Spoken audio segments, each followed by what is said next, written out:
অনেক মানুষ ভাবে ব্যাংকে টাকা রাখলেই সেফ, আর সেফ থাকলেই ধীরে ধীরে ধনী হব।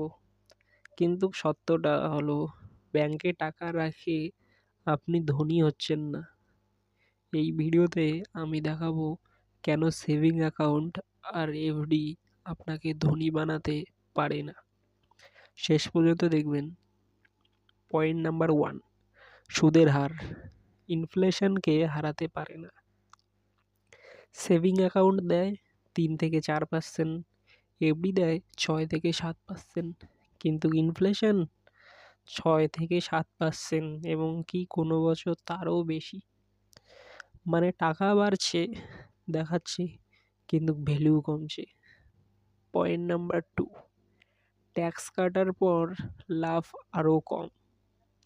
এফডির সুদের উপর ট্যাক্স দিতে হয়, ফলাফল নমিনাল লাভ আছে, রিয়েল লাভ নেই।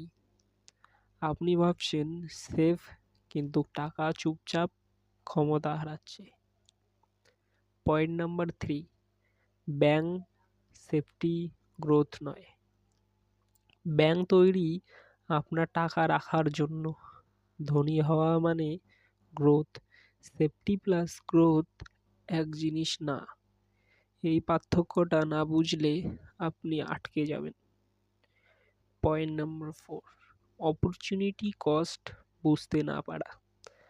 আপনি এফডিতে রেখে ভাবছেন ভালো কাজ করছেন, কিন্তু ওই টাকা এসআইপি, ইন্ডেক্স ফান্ড, স্কিল শেখা এগুলোতে গেলে ভবিষ্যতে বড় পার্থক্য হতো।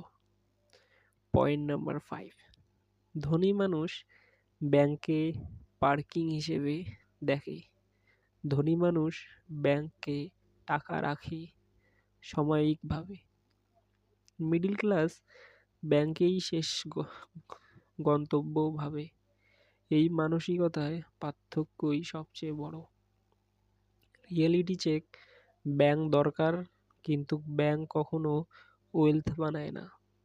আজ নিজেকে প্রশ্ন করুন, আপনার টাকা কাজ করছে নাকি ঘুমাচ্ছে? কমেন্টে লিখুন।